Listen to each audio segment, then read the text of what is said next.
네, 오늘은 신뢰하고 있습니까? 신뢰하고 있습니까? 라는 제목으로 하나님의 말씀의 은혜를 나누겠습니다. 지난 주일 저녁 예배를 들으신 분도 있으실 거고요, 미처 못 들으신 분도 있을 겁니다. 지난 주일 저녁 예배 혹시 무슨 일이 있었는지 다 아실 겁니다. 바로 우리 셀라와 마라나타 우리 찬양팀이 같이 연합 찬양 예배를 드렸습니다. 아마 좀 그 사진들을 좀 보여주실 수가 있을까요? 정말 뜨겁게 손을 들고 하나님을 예배하고 찬양하면서 그렇게 모든 속박으로부터 벗어나면서 하나님을 참 찬양했습니다. 준비 과정은 쉽지 않았습니다. 왜냐하면 어떤 분은 생업을 연습 때마다 포기하고 달려와야 됐었고요, 또 어떤 분은 자녀들이 아직 어려요. 근데 그 자녀를 때로는 데리고 같이 오면은 사역자들한테 맡기기도 하고 하면서 그렇게 준비하기도 하고, 어떤 청년은 지역이 전혀 다른 곳에 있는데 이 연습 때문에 여기까지 달려오면서 준비를 시작했던 겁니다. 근데 처음은 미약했어요. 연약했어요. 그런데 연습을 하면 할수록 그 마음들이 하나가 되는데, 연습하면서 하나님의 임재를 경험했고 하나님이 일하심을 그 가운데서 경험했습니다. 그래서 그 찬양을 하나님께 영광을 돌리는데 마음의 기쁨이 차고 넘치는 것을 아마 그때 다 느끼셨을 겁니다. 특별히 인도자가 목소리가 시더라고요. 그러면서 두 손을 다 들고 찬양하고자 했을 때 그 찬양을 하면서 어찌나 하나님을 기쁘게 찬양을 했는지, 만약 저도 나이가 조금만 더 젊었더라면 주 날 구원했으니 하밀 때 막 뛰었을 것 같아요. 그 기쁜 마음이 그날 우리와 함께 했습니다. 우리 사랑하는 성도 여러분들은 어떻습니까? 어떠한 상황 속에서도 하나님을 신뢰하고 계십니까? 하나님께 기도하고 찬양을 하고 계십니까? 아마 어떤 분들은 남들이 다 찬양하고 있더라도 나 홀로 찬양이 잘 안 나오시는 분, 기도가 잘 안 나오시는 분도 이 가운데 있을지도 모릅니다. 왜냐하면 인생의 밤을 지나고 있을 때는요, 내 가운데 찬양과 기도가 쉽게 나오지 못하는 상황도 있을 수 있거든요. 그러나 그런 상황 속에서도 과연 나는 오늘 어떤 것을 선택해야 할까? 지난 시간 사도 바울은요, 모든 계획이 다 무너졌습니다. 원래 사도 바울의 선교의 계획은 어디로 가는 거였느냐? 아시아로 가는 거였어요. 그런데 하나님께서 계속 막으시는 겁니다. 그러면서 어디로 인도하셨느냐? 기억나세요? 어디로? 드로아 지역으로 인도를 합니다. 그리고 거기서 환상을 보죠. 마게도니아로 건너와서 우리를 좀 도와달라. 그래서 거기서 배를 타고요, 네아폴리라고 하는 항구로 이동을 하게 됩니다. 그리고 빌립보라고 하는 지역으로 이동을 하는데, 사도 바울 일행은요 막막했을 거예요.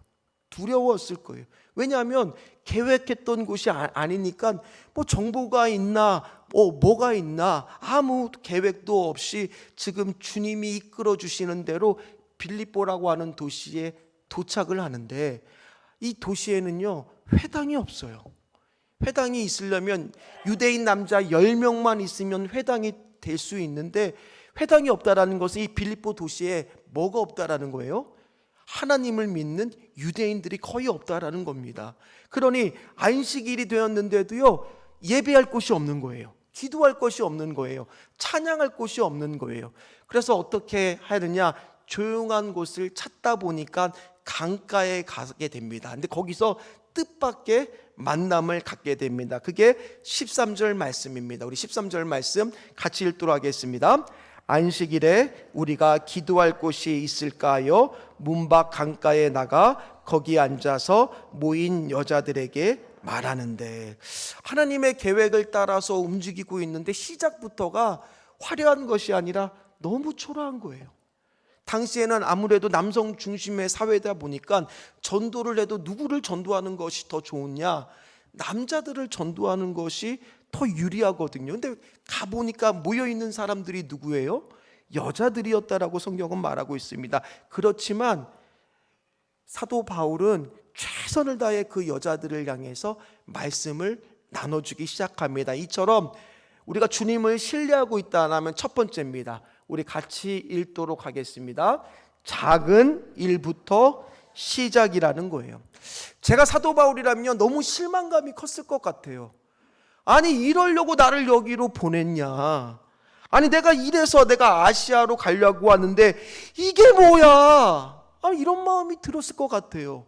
그러나 사도 바울은요, 굴하지 않고 그 여인들을 향해서 열심을 다해 복음을 전하기 시작합니다. 그런데 한 여인이 그 복음을 듣더니만 마음 문이 열리는 것들을 보게 됩니다. 14절 말씀을 같이 읽도록 하겠습니다. 두아디라시에 있는 자색 옷감 장사로서 하나님을 섬기는 루디아라 하는 한 여자가 말을 듣고 있을 때 주께서 그 마음을 열어 마을의 말을 따르게 하신지라.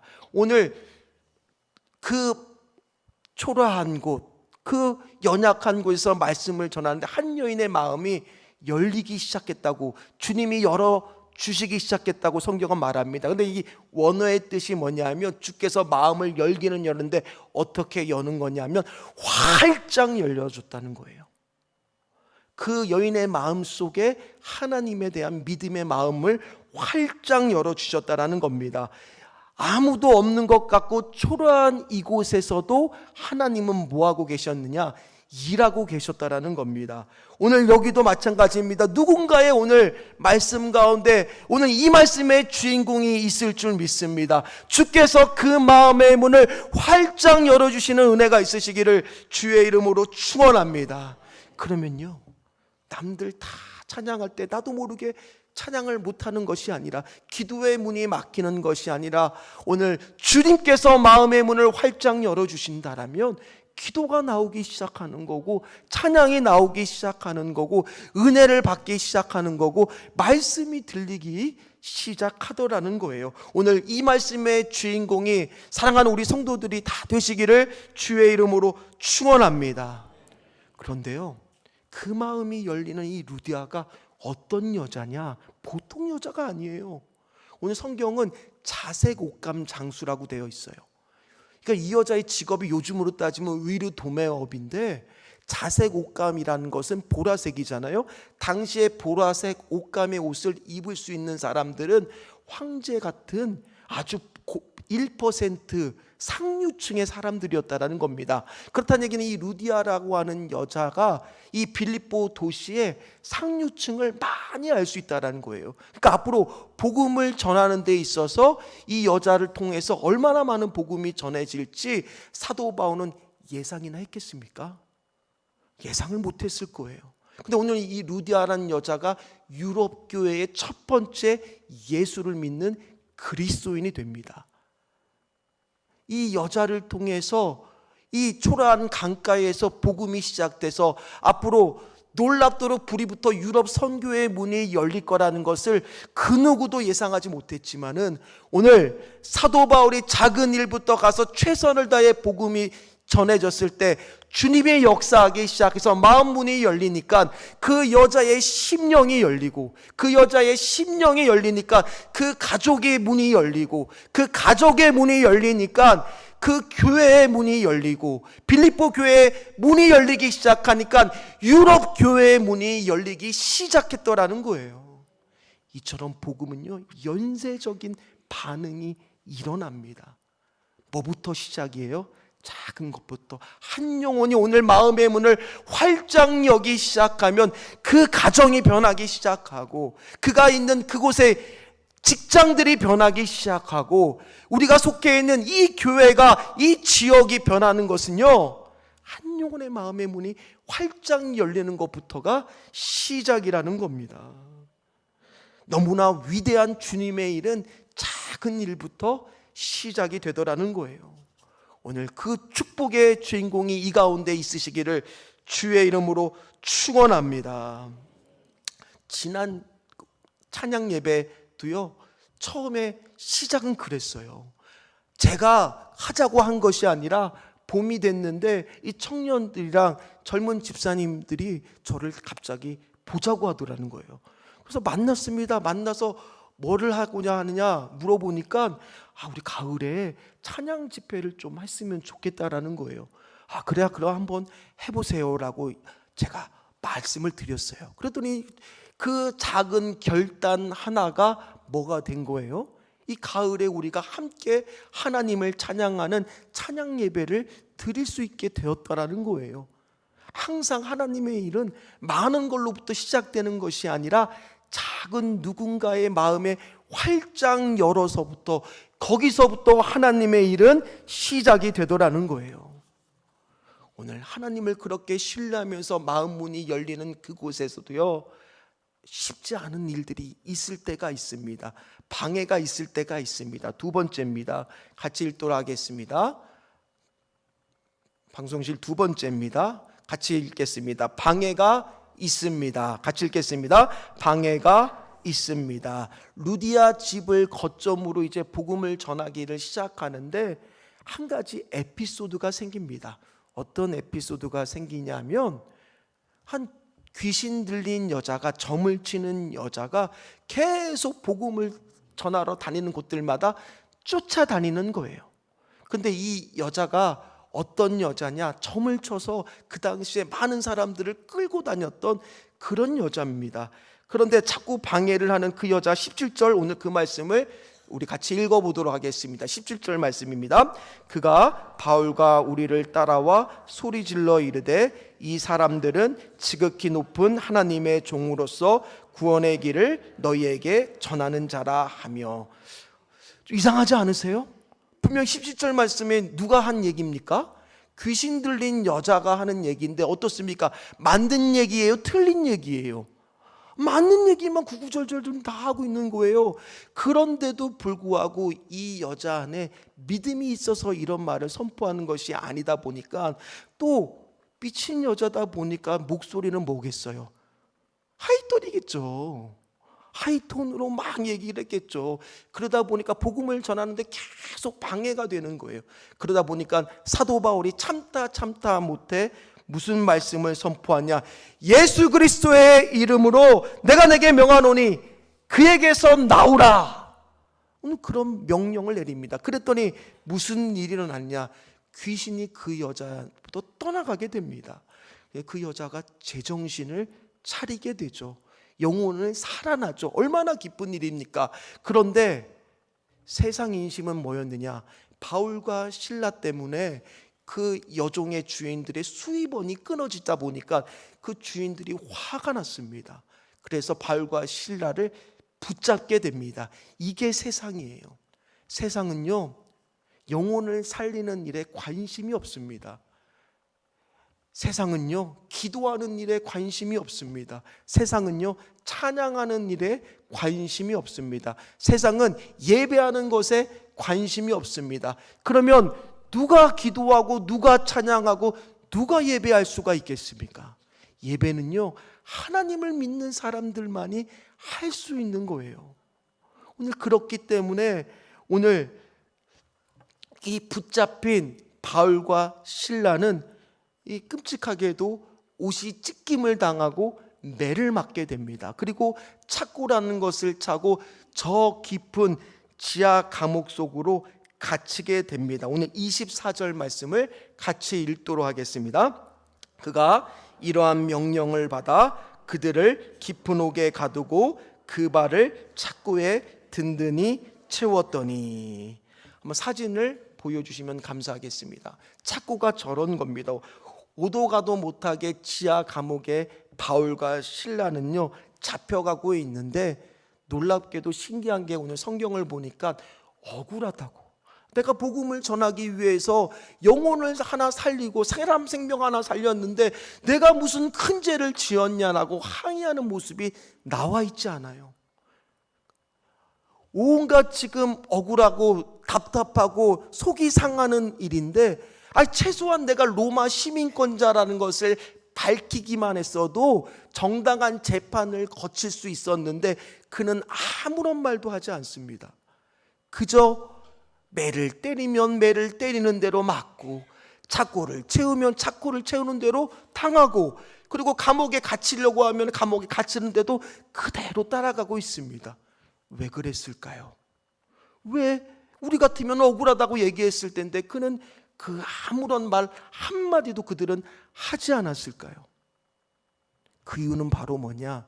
바울과 실라는 내가 아무리 지금 억울한 일을 당하도 그 감옥조차도 하나님의 뜻이 있겠지, 하나님의 계획이 있겠지, 그것들을 순종하면서 지금 하나님을 신뢰하면서 지금 그 길을 따라가고 있었기 때문에 항의하지가 않았다라는 거예요. 이번 찬양 집회를 준비하면서도요, 아마 이야기를 들어보면 맘 못할 많은 어려움들이 있었을 겁니다. 준비하면서 많은 어려움들이 있고 때로는 포기하고 싶은 마음도 들 수가 있었을 겁니다. 어떤 성도도 이렇게 이야기하더라고요. 나는 이거 끝까지 할 줄 몰랐다고, 중간에 포기할 줄 알았다고. 그런데 아무도 포기하지 않고 그들은 하나님 앞에 찬양하기를 결단하면서 어떠한 방해가 있더라도 그 일을 하고 마니까 찬양 예배를 우리가 드릴 수가 있게 되더라는 거예요. 그래서요, 이 모든 상황을 겪었던 사도 바울은 나중에 빌립보서 4장 3절에 어떤 말씀을 쓰느냐, 자, 같이 읽도록 하겠습니다. 내게 능력 주시는 자 안에서 내가 모든 것을 할 수 있느니라. 아멘. 이게 그냥 쓰여진 것이 아닙니다. 아무도 예배하지 않는 곳, 아무도 기도하지 않는 곳, 아무도 찬양하지 않는 곳, 내 마음이 답답하고 억울하고 정말 말도 못할 지금 인생의 밤을 보내고 있는 그 순간이지만, 그럼에도 불구하고 나는 오늘 내게 능력 주시는 자 안에서 내가 모든 것을 할 수 있습니다. 이 고백은 경험으로부터 오는 고백이었다라는 거예요. 오늘 이 고백이 우리 귀한 사랑하는 신전주교회 예배드리는 여러분들의 고백이 되시기를 주의 이름으로 축원합니다. 하나님을 신뢰하기 시작하면요, 어떠한 인생의 밤의 순간에도 기도와 찬양을 하더라는 거예요. 마지막 세 번째입니다. 같이 읽도록 하겠습니다. 하나님을 신뢰하면 인생의 밤에도 기도와 찬양이 나옵니다. 우리 25절 말씀 같이 읽도록 하겠습니다. 한밤중에 바울과 실라가 기도하고 하나님을 찬송함에 제수들이 듣더라. 밤이었을 겁니다. 밤이었을 거라고 나왔으니까요. 그런데 아시다시피 매질을 당하면 우리도 고된 일을 하고 나면 밤에 몸은 피곤한데 여기저기 팔다리가 쑤시고 막 결리고 아프면 잠 안 올 때 있잖아요. 매질을 당했으니까 온몸에 멍이 들어갔고 얼마나 아팠겠습니까? 잠은 오지는 않지요. 그러면서 어떠한 생각이 들 수밖에 없느냐? 왜 하나님은 우리로 하여금 이런 고난과 어려움과 힘든 것을 겪게 하실까? 어쩌면 원망의 마음이 그 가운데 생겼을지도 모르는 순간이에요. 그러다 보니까 이래서는 안 되겠다. 바울과 실라는 뭐 하기를 시작하느냐? 기도하기를 시작합니다. 오늘 이 말씀의 원어를 보면 기도와 찬송은 동시에 하는 게 아니라 순서가 있습니다. 기도가 하고 나서, 그리고 나서 기도를 하다 보니까 내 마음에 온갖 두렵고 원망과 모든 마음들이 사라라라 녹기 시작하면서 어떤 마음이 드느냐? 하나님을 찬송하고 싶은 마음이 들기 시작했다라는 거예요. 어떤 기도와 찬양이 진짜입니까? 남들 다 할 때 하는 찬양과 기도가 진짜가 아니라 백이면 백, 도저히 이 상황에서는 찬양할 수가 없습니다. 목사님, 하나님 도저히 이 상황에서는 예배할 수가 없습니다. 어떻게 이 상황에서 하나님 찬양이 나오겠습니까? 그런 순간에 하는 기도와 찬양이 진짜라는 거예요. 인생의 한밤중에 드리는 기도와 찬양과 예배가 하나님의 마음을 움직이지 않으시겠습니까? 남들 다 할 때 기도와 찬양할 때 하나님의 마음이 움직이겠습니까? 남들 다 하지 않을 때 기도하고 찬양하고 예배할 때 하나님의 마음이 움직이기 시작하겠습니까? 오늘 후자라는 거예요. 오늘 그들이 그 감옥에서 한밤중에 찬양과 기도를 하기 시작했을 때 아마 모르긴 몰라도 이 찬양을 했을 것 같게요. 알았으면요. 그 두려움이 변하여 내 기도 되었고 전날의 한숨 변하여 내 노래 되었네. 주님을 찬송하면서 할렐루야 할렐루야 내 앞길 멀고 험해도 나 주님만 따라가리. 이런 기도가 찬양이 나오기 시작하는데 한밤중이다 보니까 다른 제수들도 소리가 들릴 수밖에 없어요. 그러면 일반적으로 제수들이 어떤 반응을 보이는 것이 정상입니까? 좀 조용히 좀 해요. 잠 좀 잡시다. 시끄러워 죽겠네 아주 그냥. 이게 정상적이잖아요. 그런데 오늘 어떤 반응을 보이느냐? 오늘 그 25절 말씀의 맨 끝에 어떤 말씀이 있어요? 듣더라, 제수들이. 근데 이 제수들이 듣더라가 그냥 듣더라가 아니라 오늘 여기는 신약 성경에서 유일하게 쓰여지는 헬라어 단어가 있습니다. 그 단어는 무슨 뜻이냐 하면 그 연주를 기뻐하면서 들었다라는 얘기예요. 그러니까 오늘 지금 제수들이 어떤 마음으로 그들의 기도와 찬양을 듣고 있는 거예요? 왠지 모르게 아무것도 모르지만 저들의 기도와 찬양 소리를 듣고 있으면 나도 모르게 지금 마음의 위로를 얻는 거예요. 마음의 기쁨들이 샘솟는 거예요. 그곳은 어떠한 장소입니까? 어떠한 곳입니까? 감옥이라는 곳은 억울한 사람들이 소리치는 곳입니다. 답답한 사람들이 있는 곳입니다. 내가 죄를 지어 왔지만은 정말 이곳은 암흑과 같은 그런 어두운 인생의 밤을 맞이하고 있는데 오늘 바울과 실라가 찬양하기 시작하니까, 기도하기 시작하니까 그 장소가 바뀌기 시작하더라는 거예요. 말도 안 되는 일이 일어난 거예요. 그곳이 어떤 장소가 되는 겁니까? 하나님을 예배하는 장소로 바뀌기 시작하더라는 거예요. 기도하기 시작하더라는 거예요. 찬양이 들리기 시작하더라는 거예요. 기쁨이 넘치더라는 거예요. 가정에 하나님 그런 은혜, 오늘 동일한 은혜가 오늘 여러분들의 가정 가운데도 있으시기를 주의 이름으로 축원합니다. 억울하다고 아우성치는 그곳이, 눈물 짓고 억압받는 그곳이 바뀌기 시작하더라는 거예요. 인생의 밤은 우리는요, 믿든 안 믿든 다 찾아옵니다. 이거는 우리가 어떻게 할 수가 없습니다. 그러나 우리는 뭐는 할 수 있느냐? 그 인생의 밤이 찾아올 때 나는 하나님 기도하겠습니다. 아무도 기도하지 않는 그곳에서 나는 기도하겠습니다. 아무도 나는 찬양하지 않는 그곳에서 나는 하나님을 찬양하겠습니다. 아무도 예배하지 않는 그곳에서 나는 예배하겠습니다. 이 선택은 할 수 있다라는 거예요. 그러면 하나님께서는 어떤 말씀을 우리에게 허락하시냐? 요한복음 14장 1절 말씀을 같이 읽도록 하겠습니다. 너희는 마음에 근심하지 말라. 하나님을 믿으니 또 나를 믿으라. 정말 내가 예수님을 신뢰하고 있다라면 오늘 기도함으로 해서 내 모든 두려움과 걱정과 한숨은 기도로 바뀔 줄 믿습니다.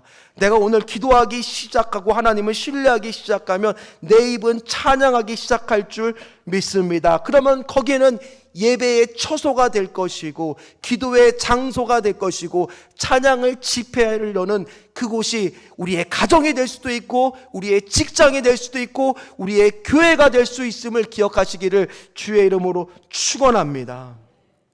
그랬더니만요, 놀라운 기적이 일어났습니다. 갑자기 성경의 말씀을 보니까 지진이 일어나는데 건물이 무너지는 게 아니라 모든 막힌 것들이 뚫리고 풀리는 거예요. 옥문이 열리고요, 창고가 풀리고, 그러다 보니까 감옥을 지키던 간수들조차도 깜짝 놀라게 됩니다. 왜 깜짝 놀라느냐? 이 문이 열렸다는 얘기는 제수들이 다 어떻게 할 수 있는 거예요? 도망갈 수 있는 겁니다. 당시의 법에 의하면 이 제수들이 도망가고 나면 그 제수들의 남은 형량은 간수가 다 담당을 하고 그 형량대로 살아야 되는 거예요.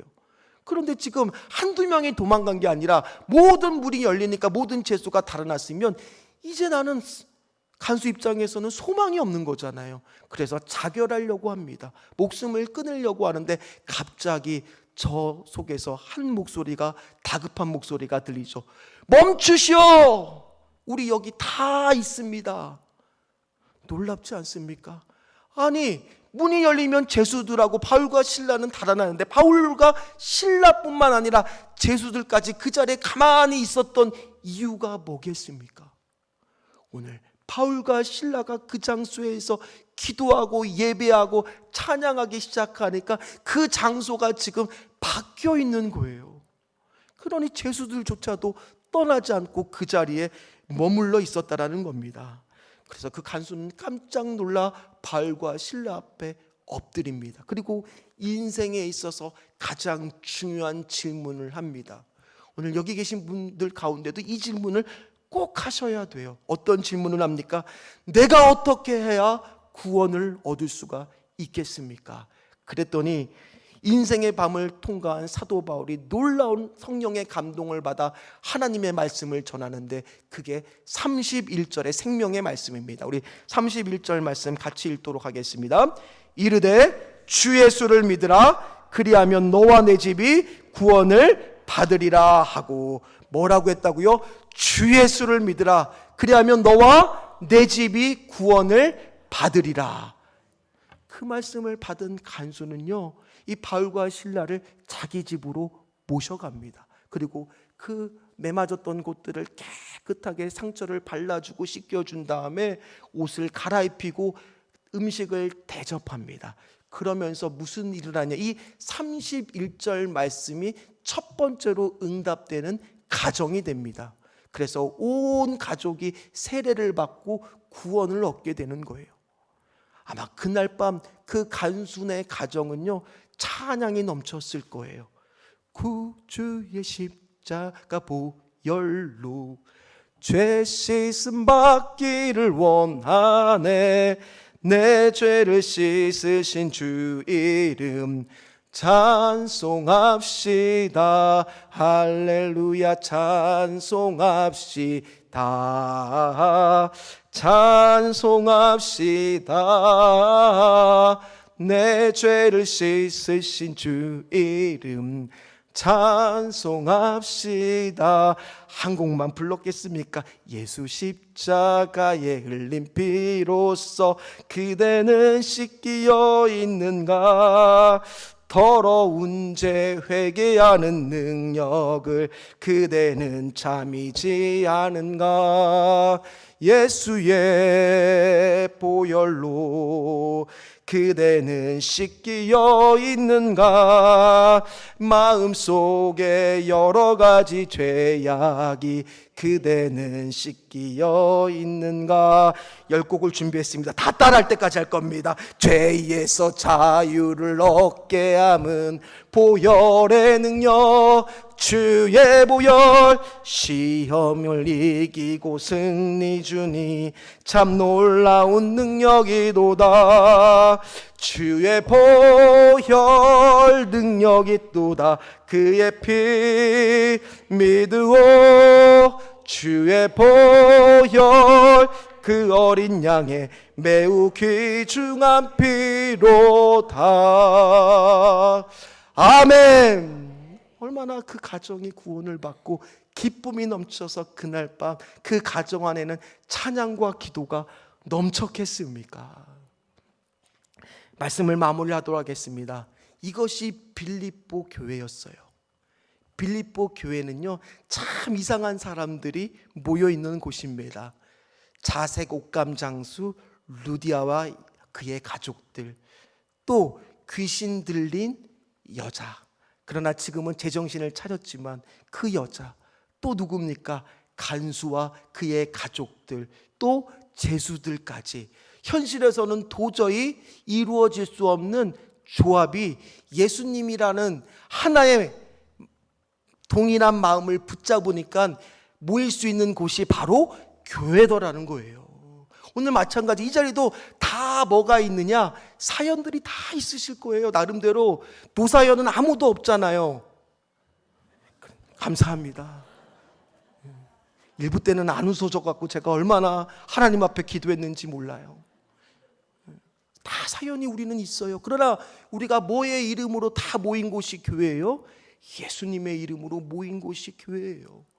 그래서 이 안에서 우리가 하나가 될 수 있는 겁니다.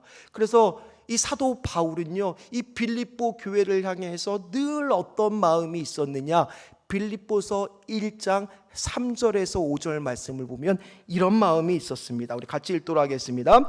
내가 너희를 생각할 때마다 나의 하나님께 감사하며 간구할 때마다 너희 무리를 위하여 기쁨으로 항상 간구함은 너희가 첫날부터 이제까지 복음을 위한 일에 참여하고 있기 때문이라. 아멘. 우리가 전에는 아마 이 성경을 그냥 읽었을지도 몰라요. 그러나 우리가 한번 가만히 생각해 보세요. 빌립보 교회에서 온갖 고생을 하면서 함께 생각할 때마다 어떤 마음이 드냐? 어떻게 이런 사람들이 하나님을 믿을 수 있을까? 하나님께 감사가 나오기 시작했다는 거예요. 기도할 때마다 같이 고생했던 것이 생각나니까 기쁨이 넘치면서 너희가 무슨 말씀을 하고 있냐? 첫날부터, 내가 거기 방문한 첫날부터 이제까지 복음에 함께 고생한 동역자들이 너희다. 그래서 이 빌립보서의 1장의 8절에 가서 말씀해 보면은 사도 바울이 또 뭐라고 고백하느냐? 그래서 내가 빌립보 교회 교인들 너희들을 생각하면 예수 그리스도의 심장으로 말미암아 사모함이 있더라고 얘기하는 거예요. 그게 뭐예요? 빌립보 교회를 생각할 때마다 예수 그리스도의 마음이 들면서 그리움이 사무친다라는 얘기예요. 저도 우리 신전주교회 모든 성도들을 생각할 때마다, 또 우리가 서로를 생각할 때마다 이런 마음이 들기를 간절히 소망합니다. 사모함이 그리웠고 너무나 생각할수록 좋고 기도가 나오고 함께 간구하고 함께 예배드리고, 정말 우리가 하나가 될 수 없는데 예수님의 이름으로 하나 될 수 있는 곳, 그곳이 바로 여기가 되시기를 주님의 이름으로 축원합니다.